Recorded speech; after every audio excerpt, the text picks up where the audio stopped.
വളർത്തുന്ന തുടക്കക്കാർക്ക് പലപ്പോഴും ഉണ്ടാകുന്ന ഒരു സംശയമാണ് അവരുടെ ലോഫ്റ്റ് എങ്ങനെയാണ് സെറ്റ് ചെയ്യേണ്ടതെന്നുള്ളത്. ശരിക്കും പല രീതികളും അവർ ചോദിക്കാറുണ്ട്. ഏത് രീതിയിൽ പ്രാവിനെ വളർത്തുന്നതാണ് നല്ലത്? നമ്മൾ കേജ് സിസ്റ്റത്തിൽ, അത് കേജിൽ തന്നെ അടച്ചിട്ട് പ്രാവിനെ വളർത്തുന്നതാണോ, അല്ലെങ്കിൽ ഒരു കോളനി പോലെ ഉണ്ടാക്കി അവിടെ വളർത്തുന്നതാണോ നല്ലത്, അല്ലെങ്കിൽ പ്രാവിനെ തുറന്നു വിട്ട് വളർത്തുന്നതാണോ നല്ലത്? ഇതാണ് ഏറ്റവും നല്ലൊരു മെത്തേഡ് എന്ന രീതിയിൽ നമുക്ക് പറഞ്ഞു കൊടുക്കാൻ പല സാഹചര്യങ്ങളിലും ബുദ്ധിമുട്ട് വരാറുണ്ട്. അതിനുള്ള പ്രധാന കാരണം ഓരോ മെത്തേഡ് യൂസ് ചെയ്യുമ്പോഴും നമുക്ക് അതിൻ്റെ പ്രയോജനങ്ങളും കിട്ടാറുണ്ട്, അതുപോലെ തന്നെ അതിൻ്റെ ചില ദൂഷ്യഫലങ്ങളും നമ്മൾ അനുഭവിക്കേണ്ടി വരാറുണ്ട്. ഓരോ രീതിയിലും വളർത്തുമ്പോൾ നമുക്കുണ്ടാകുന്ന നല്ല കാര്യങ്ങളെയും അങ്ങനെ നമ്മൾ ഫേസ് ചെയ്യേണ്ട ചലഞ്ചസിനെയും കുറിച്ചിട്ടാണ് നമ്മൾ ഈ വീഡിയോയിൽ പറയുന്നത്. വീഡിയോ കംപ്ലീറ്റായി കണ്ടു നോക്കുക. കംപ്ലീറ്റായി കണ്ടു നോക്കിയിട്ട് നിങ്ങൾക്ക് ഇഷ്ടമായാൽ തീർച്ചയായിട്ടും സബ്സ്ക്രൈബ് ചെയ്യണം. നോട്ടിഫിക്കേഷൻ കിട്ടാനായിട്ട് ബെല്ലൈക്കൺ എനേബിൾ ചെയ്യണം.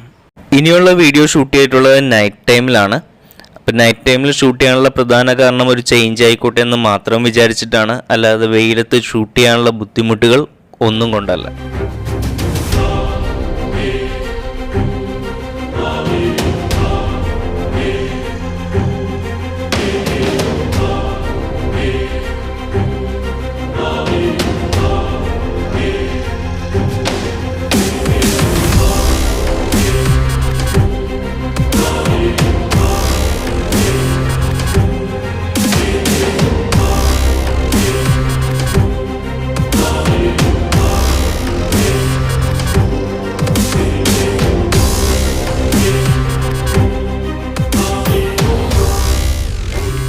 പ്രാവ് വളർത്തുന്നതിലൂടെ കുറച്ച് വരുമാനം കിട്ടുക, അതുപോലെ അതിനു വേണ്ടി തന്നെ കുറച്ച് സമയം സ്പെൻഡ് ചെയ്യാനും ഒക്കെ കഴിവുള്ള ആളുകൾക്കായിരിക്കും ഈ ഒരു മെത്തേഡ് കൂടുതലും സ്യൂട്ടബിൾ ആയിട്ടുണ്ടാകുക. ഒരു പ്രാവിന് അസുഖം വന്നാൽ അതിനെ വളരെ പെട്ടെന്ന് തന്നെ മനസ്സിലാക്കാനും അതിനെ പെട്ടെന്ന് തന്നെ ട്രീറ്റ് ചെയ്യാനും ഈ ഒരു മെത്തേഡിൽ കഴിയും. അതുപോലെ തന്നെ നല്ലൊരു പ്രൊഡക്ടിവിറ്റി, അതായത് പെട്ടെന്ന് ബ്രീഡായിട്ട് കുഞ്ഞുങ്ങളെ ഇറങ്ങാനും ക്രോസ് ബ്രീഡിങ് ഒഴിവാക്കാനുമെല്ലാം ഈ ഒരു മെത്തേഡിലൂടെ നമുക്ക് സാധിക്കും.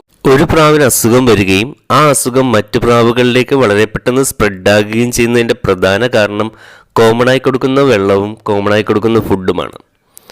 കൂട്ടിൽ അടച്ചിട്ട് പ്രാവിനെ വളർത്തുന്ന സമയത്ത് ഓരോ കൂട്ടിലും നമ്മൾ സെപ്പറേറ്റഡ് ആയിട്ടാണ് ഫുഡും വെള്ളവും കൊടുക്കുന്നത്. അതുകൊണ്ട് തന്നെ സ്പ്രെഡ് ആകാനുള്ള ചാൻസ്, രോഗങ്ങൾ സ്പ്രെഡ് ചെയ്ത് എല്ലാത്തിനും പെട്ടെന്ന് വരാനുള്ള ചാൻസ് കേജ് സിസ്റ്റത്തിലാകുമ്പോൾ കുറച്ച് കുറവായിരിക്കും. എന്ന് വെച്ച് അന്തരീക്ഷത്തിൽ വായുവിലൂടെ പടരുന്നതൊക്കെ പടരും, പക്ഷേ വെള്ളത്തിലൂടെയും ഫുഡിലൂടെയും പടരുന്നതിനെ നമുക്കൊരു പരിധിവരെ കൺട്രോൾ ചെയ്ത് നിർത്താനായിട്ട് ഈ ഒരു മെത്തേഡ് യൂസ് ചെയ്യുന്ന സമയത്ത് പറ്റും. നമ്മളുടെ ഈ കേജിൻ്റെ സൈസ് 2.5 അടി നീളം, 2 അടി ഹൈറ്റ്, 2 അടി വീതി എന്ന രീതിയിലാണ്. പക്ഷേ കേജ് സിസ്റ്റം പക്കയായിട്ട് യൂസ് ചെയ്യാൻ ഉദ്ദേശിക്കുമ്പോൾ, അത്യാവശ്യം വലിയ പ്രാവുകൾക്ക് വേണ്ടി പക്കയായി കേജ് സിസ്റ്റം ഫോളോ ചെയ്യാൻ ആഗ്രഹിക്കുന്നവർ 3 അടി നീളം, 2 അടി ഹൈറ്റ്, 2 അടി വീതി എന്ന രീതിയിലേക്ക് സെറ്റ് ചെയ്യുന്നതായിരിക്കും നല്ലത്. ആ കൂട്ടിൽ എപ്പോഴും നമ്മൾ വെള്ളം സെറ്റ് ചെയ്യാനുള്ള സൗകര്യം ഉണ്ടാക്കണം, ഫീഡിങ്ങിന് വേണ്ടി ഫുഡ് കൊടുക്കാനുള്ള സൗകര്യം ഉണ്ടാക്കണം, ഫുൾ ടൈം കേജിൽ ഗ്രിറ്റ് അവൈലബിൾ ആയിരിക്കണം, എഗ്ഗിങ്ങിനുള്ള ട്രേ വെച്ച് കൊടുക്കണം. ഇത്രയും കാര്യങ്ങൾ സെറ്റ് ചെയ്യാനുള്ള സൗകര്യം ഉണ്ടാകണം. അതുപോലെ തന്നെ ആ പ്രാവിന് അതിൽ സൗകര്യത്തോടെ നടക്കാനുള്ള സ്പേസ് ഉണ്ടാകണം. അതുകൊണ്ട് തന്നെ 3 അടി നീളവും 2 അടി ഹൈറ്റും 2 അടി വീതിയുമായിരിക്കും കൂടുതലും സ്യൂട്ടായിട്ടുണ്ടാകുക.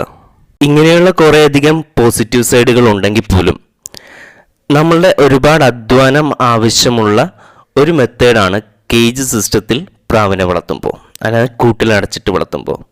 പ്രധാനമായിട്ടും ഇവർക്ക് കൃത്യസമയങ്ങളിൽ വെള്ളം അറേഞ്ച് ചെയ്ത് കൊടുക്കുക, അതുപോലെ ഫുഡ് വെച്ച് കൊടുക്കുക, ഗ്രിറ്റ് ഇട്ട് കൊടുക്കുക, കൂടിൻ്റെ അകം ക്ലീൻ ചെയ്യുക. ഈ ഓരോ കാര്യത്തിനും ആവശ്യത്തിന് സമയം നമുക്കുണ്ടെങ്കിൽ മാത്രമാണ് ഈ ഒരു മെത്തേഡ് സക്സസ്ഫുള്ളായിട്ട് കൊണ്ടുപോകാൻ പറ്റുള്ളൂ.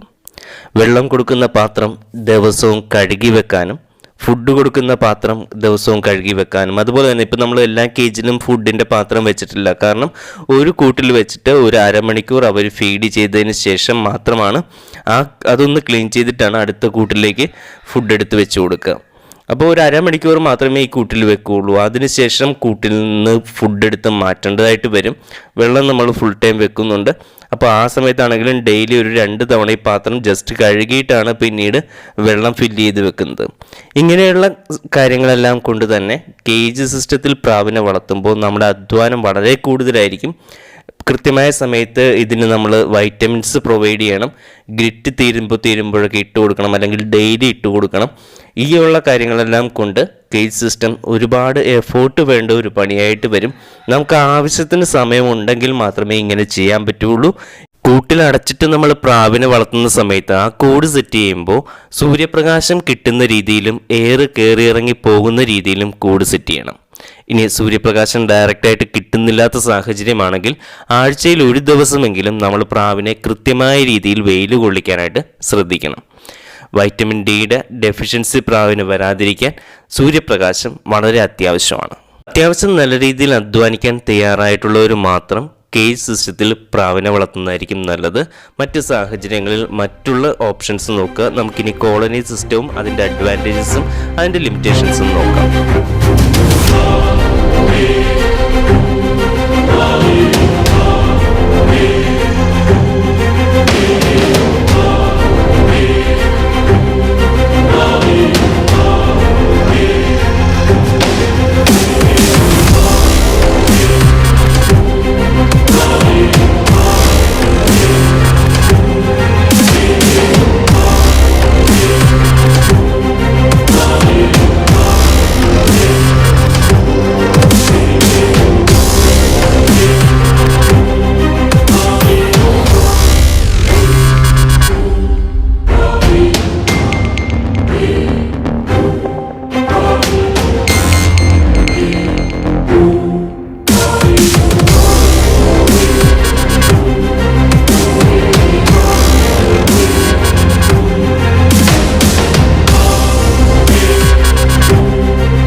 കോളനി സിസ്റ്റത്തിലേക്ക് വരുമ്പോൾ കാര്യങ്ങൾ കുറച്ചുകൂടെ സുഖമാണ്. ഫീഡ് ചെയ്യുന്ന കാര്യത്തിൽ എടുത്തു നോക്കിയാൽ കൂടിൻ്റെ കാര്യത്തിലാണെങ്കിലും അത്ര എക്സ്പെൻസീവ് ആയിട്ടുള്ള കൂടുകളുടെ ആവശ്യമൊന്നുമില്ല ഒരു കോളനിയിൽ വളർത്തുമ്പോൾ. കാരണം മിക്കവാറും സമയങ്ങളിൽ പ്രാവിന് പുറത്തു പോകാനുള്ള സൗകര്യമുണ്ട്. എഗ്ഗിങ് ടൈമിനാണ്, ഇത് ബ്രീഡിംഗ് കേജ് പോലെ എഗ്ഗിങ് ടൈമിനാണ് ഇവർക്ക് കൂടിനെ ഡിപ്പെൻഡൻ്റ് ആയിട്ട് വരിക. ഇവിടെ നമ്മൾ കൂട് സെറ്റ് ചെയ്യുമ്പോൾ ഒരു 1.5 അടി നീളം, അതായത് നേരത്തെ 3 അടി പറഞ്ഞ പാട്ടിൽ അതിൻ്റെ പകുതി നീളത്തിൽ നമുക്ക് കൂട് സെറ്റ് ചെയ്യാം. അതുപോലെ തന്നെ വീതിയാണെങ്കിലും 1.5 അടി കൊടുക്കുക. ഹൈറ്റ് 1 അടി ആയിരുന്നാലും കുഴപ്പമില്ല. ഈ ഒരു രീതിയിൽ നമുക്ക് കോളനി സിസ്റ്റത്തിൽ കൂട് സെറ്റ് ചെയ്യാൻ പറ്റും. അങ്ങനെ നമ്മുടെ എക്സ്പെൻസ് കുറച്ച് ലിമിറ്റ് ചെയ്യാനായിട്ട് പറ്റും. കോളനിയായിട്ട് വളർത്തുകയും ഫ്ലോറിൽ മണ്ണ് നിറയ്ക്കുകയും ചെയ്ത് കഴിഞ്ഞാൽ ക്ലീൻ ചെയ്യാൻ കുറച്ച് സുഖമായിരിക്കും. അത് വേറൊരു സാഹചര്യത്തിൽ കാണിച്ചാൽ വളരെ പെട്ടെന്ന് നമുക്ക് അതിനെ ക്ലീൻ ചെയ്ത് മാറ്റാം. അത്യാവശ്യ ഘട്ടങ്ങളിൽ യൂസ് ചെയ്യാനായിട്ട് കുറച്ച് കേജ് സിസ്റ്റം പോലെ അത്യാവശ്യം വലുപ്പമുള്ള കേജുകൾ സെറ്റ് ചെയ്യുന്നത് നല്ലതായിരിക്കും. ബ്രീഡിങ്ങിനാണെങ്കിൽ നമുക്ക് ചെറിയ കേജുകൾ മാത്രം മതിയാകും. അപ്പോൾ ഈ സാഹചര്യത്തിൽ ഇവർക്ക് അസുഖങ്ങൾ കൂടുതൽ സ്പ്രെഡ് ആകാനുള്ള സാധ്യതയുണ്ട്. കാരണം ഒരുമിച്ചാണ് ഫുഡ് കൊടുക്കുക, ഒരുമിച്ചാണ് വെള്ളം കൊടുക്കുന്നത്, ഗ്രിറ്റ് കൊടുക്കുന്നത് ഒരുമിച്ചാണ്. ഇതെല്ലാം കൊണ്ട് സമയം നമ്മൾ ഒരുപാട് സേവ് ചെയ്യുന്നുണ്ടെങ്കിൽ പോലും കുറച്ച് അസുഖങ്ങൾ സ്പ്രെഡ് ആകാനും ഹെൽത്തിന് ചെറിയ ബുദ്ധിമുട്ടുകൾ നേരിടാനുമൊക്കെ സാധ്യതയുണ്ട്. അത്യാവശ്യം പറന്ന് നടക്കാനുള്ള സൗകര്യമുണ്ട് എന്നുള്ളത് ഇതിനൊരു അഡ്വാൻറ്റേജ് തന്നെയാണ്. ക്രോസ് ബ്രീഡിംഗ് നടക്കാനുള്ള സാധ്യത ഇത് മറ്റേത് സിസ്റ്റത്തിനേക്കാൾ കുറച്ച് കൂടുതലാണ് കോളനി സിസ്റ്റത്തിൽ വളർത്തുന്ന സമയത്ത്.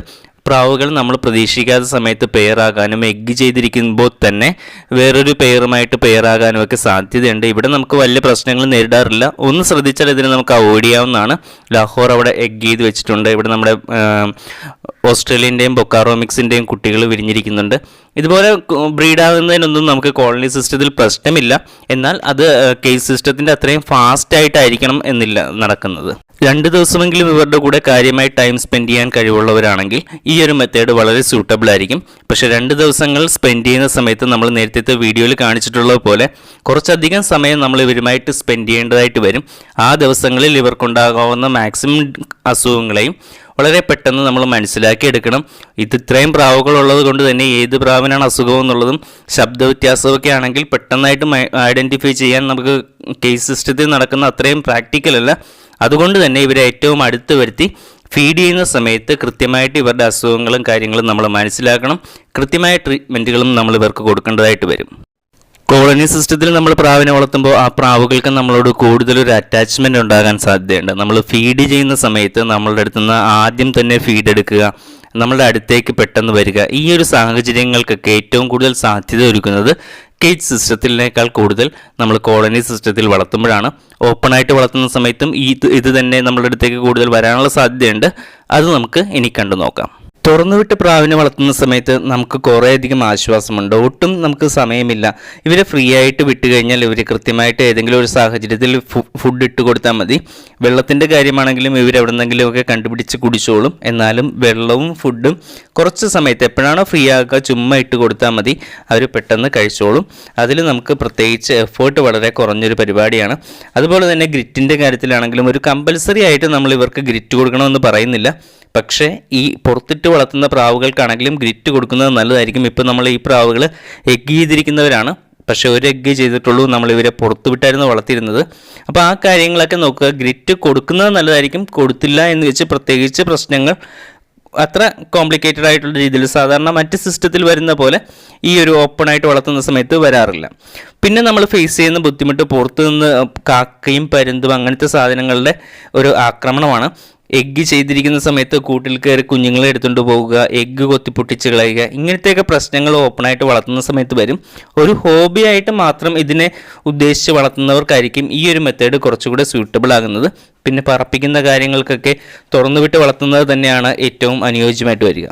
പിന്നെ പലരും പറയുന്നൊരു കാര്യമാണ് തുറന്നുവിട്ട് പ്രാവിനെ വളർത്തിക്കഴിഞ്ഞാൽ പ്രത്യേകിച്ച് അസുഖങ്ങളോ ഒന്നും വരില്ല എന്നുള്ളത്. പക്ഷേ എനിക്കങ്ങനെ തോന്നിയിട്ടില്ല. തുറന്നുവിട്ട് വളർത്തിയാലും പ്രാവുകൾക്ക് അസുഖങ്ങൾ വരാനുള്ള സാധ്യതയുണ്ട്. കാരണം പണ്ട് കാലങ്ങളിൽ അമ്പലപ്രാവുകളെന്നും പറഞ്ഞ് നമ്മൾ കാണുന്ന പ്രാവുകളുടെ അത്രയും ഇന്നത്തെ കാലഘട്ടത്തിൽ അത്രയും ഞാൻ കാണാറില്ല. അതുകൊണ്ട് തന്നെ പല അസുഖങ്ങളും ഈ തുറന്നുവിട്ടുന്ന സമയത്തും പ്രാവുകൾക്ക് വരാറുണ്ട്. അവയും നമ്മൾ കൃത്യമായി ശ്രദ്ധിക്കണം. പറ്റുന്ന സമയത്തൊക്കെ ഇവർക്ക് വേണ്ടി കുറച്ച് സമയം സ്പെൻഡ് ചെയ്യണം.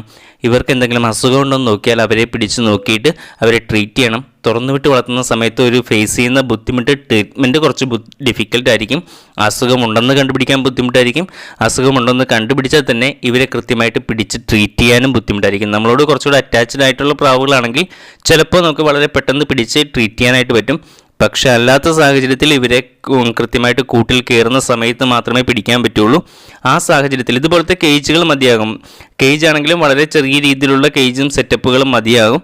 പക്ഷേ മഴ കൊള്ളാതിരിക്കാനുള്ള ഒരു സെറ്റപ്പ് കൂടെ ഇതിൻ്റെ മേലിൽ ഉണ്ടാക്കിയെടുക്കണം.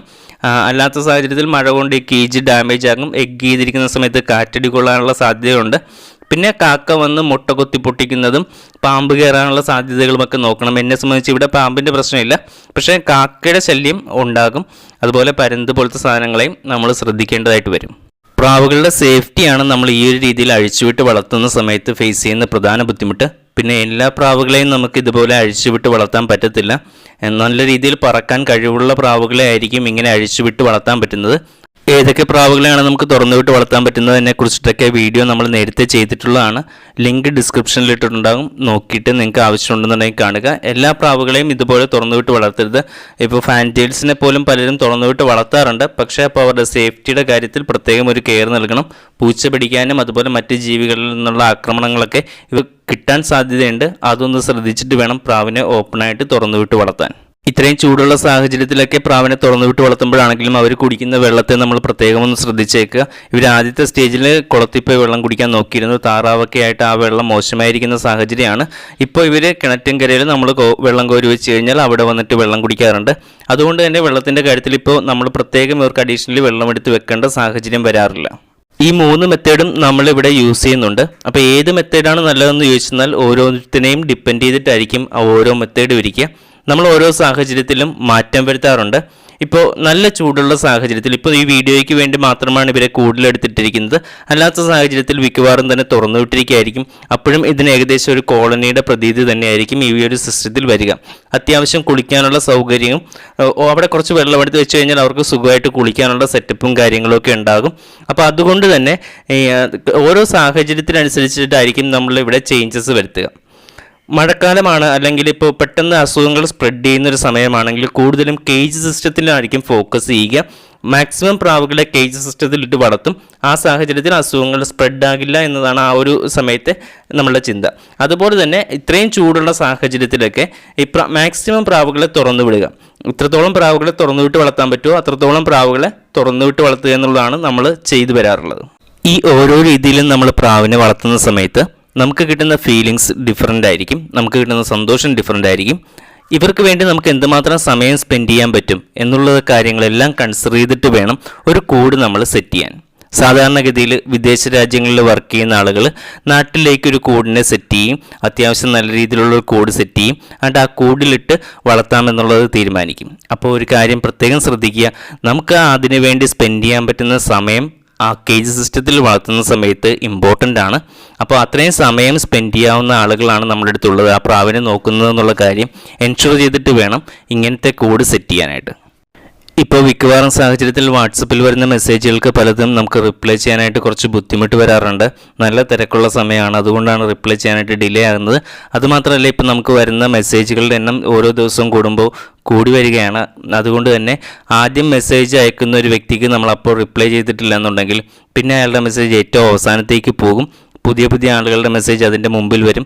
അതുകൊണ്ട് തന്നെ ആദ്യത്തെ സ്റ്റേജുകളിലൊക്കെ മെസ്സേജ് ചെയ്തേക്കുന്ന പല ആളുകൾക്കും നമുക്കിപ്പോൾ റിപ്ലൈ ചെയ്യാൻ പറ്റാത്തൊരു സിറ്റുവേഷനിലാണ്. എപ്പോഴാണോ സമയം കിട്ടുക അതിനനുസരിച്ചാണ് റിപ്ലൈ ചെയ്യുക. ഓക്കെ, അപ്പോൾ അതുകൊണ്ടൊന്നും വിചാരിക്കരുത്, ഒന്ന് അഡ്ജസ്റ്റ് ചെയ്യാൻ വേണ്ടി ശ്രമിക്കുക. നിങ്ങൾക്ക് ഇത്രയും കണ്ടിട്ട് വീഡിയോസൊക്കെ ഇഷ്ടമായെന്നുണ്ടെങ്കിൽ തീർച്ചയായിട്ടും സബ്സ്ക്രൈബ് ചെയ്യാത്ത ആളുകളാണെങ്കിൽ സബ്സ്ക്രൈബ് ചെയ്യുക. നോട്ടിഫിക്കേഷൻ എനേബിൾ ആക്കാൻ വേണ്ടി അടുത്ത് കാണുന്ന ബെല്ലൈക്കൺ കൂടെ ഒന്ന് ക്ലിക്ക് ചെയ്യുക.